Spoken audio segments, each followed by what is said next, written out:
Never before in history, America's inspired birth by Gary Amos and Richard Gardner. Page 48, 3.4 The Puritan Predicament in America. The early New England colonies modeled themselves after Calvin's Geneva. This had advantages and disadvantages. On the positive side, it promoted industriousness, literacy, and morality. On the negative side, it encouraged rigidity and oppression. For example, there are numerous recorded instances where Anabaptists, Quakers, and other dissenters were whipped, fined, and imprisoned for having wrong beliefs. As the early New England Puritans continued to encounter dissent, they were gradually forced to rediscover the Creator Redeemer distinction and the principle of liberty of conscience. As the time of America's founding, these ideals were fully revived. Getting there, however, was a hard road. Roger Williams. In the 1630s, when a religious dissenter named Roger Williams came to Massachusetts, the early Puritans' political theories were put to the test. Williams, who was a Cambridge educated Puritan, an ordained minister, and the founder of Rhode Island, spent his life championing liberty of conscience. Williams was deeply committed to Luther's understanding of the Creator Redeemer distinction, the principle of liberty of conscience, and their implications for the separation of church and state. According to Williams, the civil order in New England was to intertwine with the church. Following Luther, Williams wrote, an enforced uniformity of religion throughout a nation or civil state confounds the civil and religious and denies the principles of Christianity. His criticisms of the Massachusetts government resulted in his expulsion from that colony. He used the occasion to start his own New England colony called Rhode Island. His was the first colony in America where separation of church and state was explicit. He insisted that it was unbiblical for civil magistrates to compel the conscience of citizens, especially in religious matters. According to Williams, such coercion violated the teaching of the New Testament, Luke 9:52-56. As a result, Williams' colony of Rhode Island became an early prototype for the United States. Williams' tolerant views attracted to Rhode Island many nonconformists and radicals who took unfair advantage of their freedoms. By 1655, Williams had to warn Rhode Island citizens that there was a legitimate role for civil government. Government may judge citizens that that resist, compel, and punish such transgressors according to their desert and merits. Rhode Island thus forecast the tension throughout America's history between freedom and anarchy. It is a tension with which we continue to wrestle today. Anne Hutchinson. Meanwhile, in 1636, a woman from Boston named Anne Hutchinson began to teach doctrines which the Puritan leaders regarded as erroneous. Hutchinson did not believe that good behavior was evidence that a person was right with God. She claimed that the Puritan leaders were wrongly preaching that people must obey a set of rules to be accepted by God. They responded by calling her views antinomian, that is, lawless. The standard Protestant teaching was that people were accepted or saved by God only through God's grace and without following any set of rules. But Protestants were also divided about the necessity of following rules once saved. By charging that the Puritan leaders were preaching that people must obey a set of rules to be saved, Hutchinson was attracting their theology, a most serious matter in colonial New England. Hutchinson was ordered to trial. The charge against her was not heresy, but slandering the ministers, which was considered a disturbance of the peace. In fact, what was an issue between the government and Hutchinson was a matter of Christian doctrine and personal conscience. At her trial, one person did speak in her defense, arguing that there is no law of God that she hath broken, nor any law of the country that she has broken, and therefore deserves no censure. But the majority of the Puritan leaders saw things differently and found her not fit for our society. She was banished from the colony. These leaders were trying to preserve the Protestant doctrine and separate kingdoms, and at the same time trying to regulate religious beliefs through civil law. Puritan desperation. As the 17th century progressed, the Puritan predicament in Massachusetts grew worse. The rigid requirements laid on each citizen resulted in increased numbers of persons leaving the church. This crisis led to the Halfway Covenant of 1662, which attempted to preserve the community by allowing unconverted persons to have their children baptized. This measure seemed to indicate a growing toleration among the Puritans. It failed, however, to slow the growing religious diversity among the settlers. More thoroughgoing measures, culminating in the founding principles of our nation, would be required before genuine liberty of conscience was possible. With the close of the 17th century, the Puritan dilemma came to a head. As more and more settlers opted out of the Puritan system, the Puritan leaders became increasingly anxious about their society. This anxiety led to the preaching of sermons known as Jeremiads. A Jeremiad was a fierce sermon warning of destruction to the community if people did not repent and return to God. These sermons fell largely on deaf ears. The religious, weary Massachusetts Puritans were less intent on reforming their lives than on subduing the Native Americans. In 1675, the violent King Philip's War broke out between the Puritans and the Native Americans. This war was named after Philip Metacomet, the chief of the Wampanoag tribe. Philip resented the colonists' intrusion and control in the affairs of his people. Fighting between Native Americans and New Englanders first broke out in a frontier settlement, but quickly spread throughout the southern New England. Philip's raiding parties destroyed many New England towns, killing or capturing their inhabitants. In the end, however, the colonists proved victorious. In August of 1676, they trapped and killed Philip. Despite the colonists' victory, many Puritan leaders viewed this war as God's punishment on the declining Puritan community. The Salem Witch Trials. Anxiety among Puritan leaders about the declining state of religion in Massachusetts created a climate of tension and distrust. This climate made the colony ripe for the witch hunt.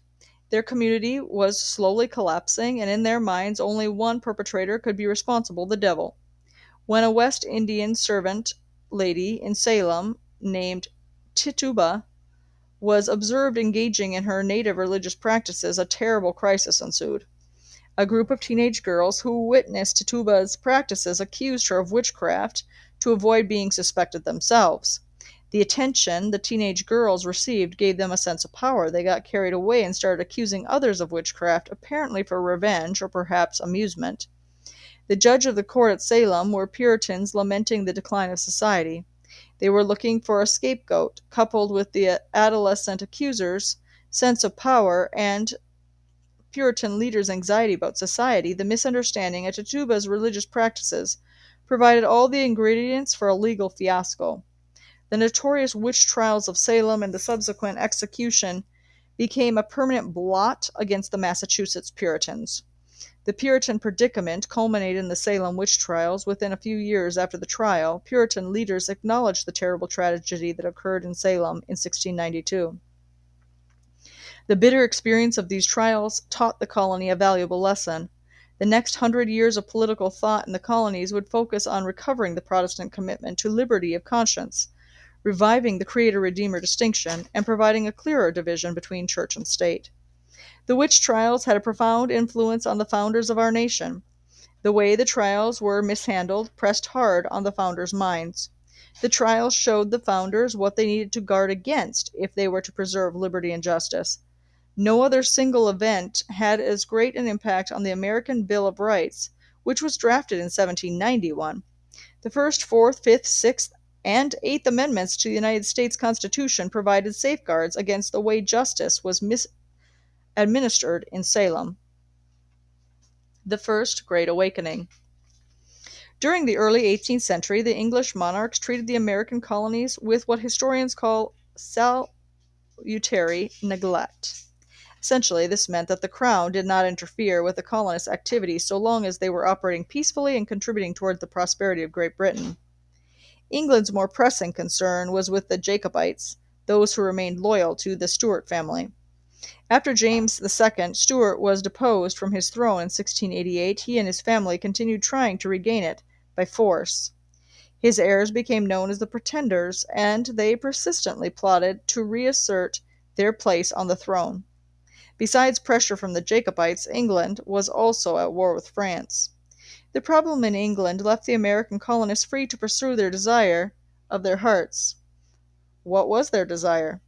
For the Puritans who left England in search of freedom, it was summed up in the words of Calvin: the principal care and solicitude of our life should be to seek God and to aspire to Him with all affection of heart. This goal was inscribed upon the hearts of most Americans from the time they could talk. After the Salem witch trials, however, many hearts turned away, and newcomers and newborns were increasingly indifferent to the Puritan vision. Americans were steeped in Christianity, the Bible, and church politics. The outward trappings of Christianity were evident everywhere. At the same time, however, religion was becoming mechanical and not from the heart. The colonists seemed to have lost their grandparents' zeal for faith. In 1727, New England earthquake was interrupted by some of God's displeasure at the colonists' lukewarm faith. In the 1730s, a diphtheria outbreak heightened these suspicions. What is more, doubts was being raised about whether the majority of the clergy were themselves sincere Christians. Amidst this turmoil, America experienced a religious revival. This event is usually called the Great Awakening. The Great Awakening can be traced back to Halle, Germany, where Theodor Frelinghuysen attended seminary. There, in the late 17th century, a group of Lutherans called Pious emphasized joy, devotion to God as the essence of Christianity. Frelinghuysen caught the spirit and carried it to New Jersey, where he preached among Dutch settlers during the 1720s. He inspired a family of preachers from Scotland named the Tennants, who spread the movement among the Scottish-Irish immigrants. As part of their efforts, they established the Log Seminary. A student of the Log Seminary named Samuel Blair went on to found his own Log College and enrolled Samuel Finley and Samuel Davies, both of whom later became presidents of the College of New Jersey, the future Princeton University. Ministers at Oxford University in England also experienced a burst of energy at this time, led by John Wesley. They were first called the Holy Club, but eventually their disciplined approach to religion earned them the label Methodists. Among them, the charismatic orator named George Whitefield. Wesley and Whitefield both traveled to America as evangelists. Whitefield stayed in America much longer than Wesley. He traveled from New England to the deep South, preaching whatever he could, usually in public squares. Whitefield's voice was so strong that Benjamin Franklin calculated it was possible for 30,000 people to hear him at any given time. Whitefield's ability to move people's emotions was extraordinary. Franklin describes an occasion when he was determined not to put any money into Whitefield's collection plate. I perceived he intended to finish with the collection, and I silently resolved he should get nothing from me. I had in my pocket a handful of copper money, 3 or 4 silver dollars, and 5 pistoles of gold. As he proceeded, I began to soften, and concluded to give him the coppers. Another stroke of his oratory made me ashamed of that and determined me to give the silver. And he finished so admirably that I emptied my pocket wholly into the collector's dish, gold and all. At this sermon there was also one who had a precaution emptied his pockets before he came from his home. Toward the conclusion of the discourse, however, he felt a strong desire to give and applied to a neighbor who stood near him to borrow some money for the purpose. His answer was, "At any other time, friend Hopkinson, I would lend it to thee freely, but not now, for thee seems to be out of thy right senses." And Whitefield could touch a heart as critical as Franklin's. His impact on people eager to be converted was even greater. During Whitefield's stay in America, he became the friend of Jonathan Edwards. Edwards had been a child prodigy, entering Yale at the age of 12. He immediately began unraveling complex philosophical treatises. Upon his conversion, he became committed to 2 central ideas. 1. True Christianity always penetrates and affects the heart, and God exercises full control over all the universe. Edwards pastored a Massachusetts church, where he became a central figure of the Great Awakening. There he preached his most famous sermon, Sinners in the Hands of an Angry God. In it, he emphasized the urgency of God's redemption and humanity's utter dependence on God's grace. That sermon marked the high point of a tremendous religious awakening that swept the colonies between 1735 and 1750. People would literally fall down, overcome by emotion at the gravity of their sin and the forgiveness offered by God. How was this awakening to be explained? Edwards attributed the awakening to God. This is the explanation that the colonists themselves provided. Edwards, in Some Thoughts Concerning the Recent Revival, a narrative of surprising conversions, concluded that the religious intensification that occurred in the early 18th century was just that, surprising. The awakening was considered a providential work of God's Spirit. As a result of his brilliance, fame, and piety, Edwards was in the 1750s invited to assume the presidency of the College of New Jersey. He accepted the offer, and soon after he arrived, he was informed about a specific experiment to develop a vaccine for smallpox. Those conducting the experiment needed volunteers as subjects. Jonathan Edwards, a firm believer in the progress of science, felt it would set a good example if he volunteered to receive his inoculation. He did, but he became ill with smallpox, and after a brief period of recovery, he eventually succumbed to the disease. Jonathan Edwards died in 1758, a martyr for science. This early end to Edwards' life meant a drastic change for the fate of the colonies. Jonathan Edwards was one of the two most famous American celebrities of his era. Once Edwards was gone, Ben Franklin stood alone as the most influential personality in the colonies. Benjamin Franklin's ideals differed significantly from those of Edwards. Edwards was an ardent defender of Orthodox Christianity. Franklin, though raised as a Presbyterian, became increasingly attracted to the anti-Christian views of the French Enlightenment. Edwards did not live long enough to take on Franklin's writings. Franklin's ideals, as proclaimed in his Poor Richard's Almanac, became ingrained in the minds of Americans. Had Edwards lived, he would likely have been a member of the Continental Congress and the Constitutional Convention alongside Franklin. The Great Awakening also made an impact on Virginia. At the urging of his Log College mentors, Samuel Davies took the revival to Virginia. He started preaching there in 1748, and soon a revival was in full swing. During that time, the government of Virginia officially endorsed the Anglican Church, giving it preferential treatment, collecting tax revenues for it. Davies disapproved and became a champion of those in Virginia who were not Anglican, namely the Baptists and Presbyterians. Davies' most famous disciple was a young man named Patrick Henry. Henry went on to become the orator who, with his fiery speeches, launched Virginia into the American Revolution. After his time in Virginia, Davies traveled to Britain to rally support for the Presbyterian colleges in the colonies. While there, Davies held the opportunity to preach to King George II. He reportedly chastised the king for not paying close attention to his sermon. Upon his return to America, the trustees of the College of New Jersey called on Davies to assume the office of president, the post that Jonathan Edwards had just vacated by his untimely death. When King George II died, Davies preached a sermon praising George for his policy of salutary neglect, and warning that any other royal policy would not be tolerated. A few years later, George III changed the policy of neglect to one of interference. The consequence was the birth of a new nation. The impact of the awakening. The majority of the people who founded the United States of America either experienced or were children of those who experienced the religious awakening of the 1740s. For example, Benjamin Rush, a central figure at the Continental Congress and signer of the Declaration of Independence, attributed the development of the ideals to the Great Awakening preachers, the Tennants and the Whitefield. Patrick Henry related that he was first taught about an orator should be by listening to Samuel Davies' sermons. The effect of the awakening upon Samuel Adams' political activism has been well documented. Benjamin Franklin's early attempts at colonial union paralleled the intercolonial endeavors of the revivalists. The Great Awakening advanced higher education throughout the colonies. Not only did it stimulate the colonists' love for learning, especially for the Bible, but by increasing the number of new Christians, the awakening increased the need for educated clergy.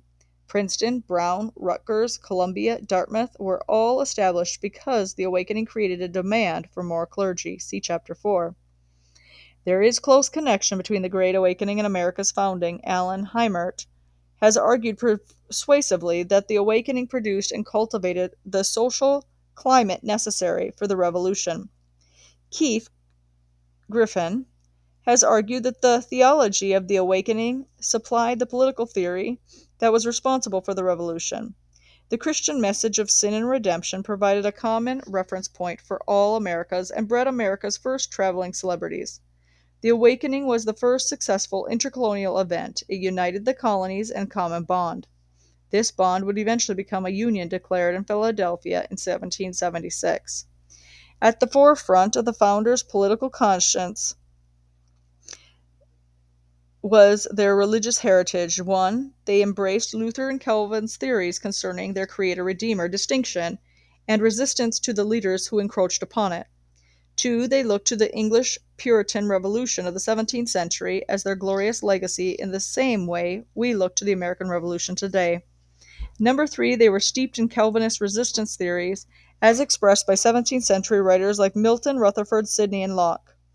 4. They employed the covenantal model of government as derived from the Christian scriptures to organize their New England communities. 5. They were raised on the preachers of the Great Awakening the way they were raised today on television. Christian ideals shaped and permeated the founders' political worldview.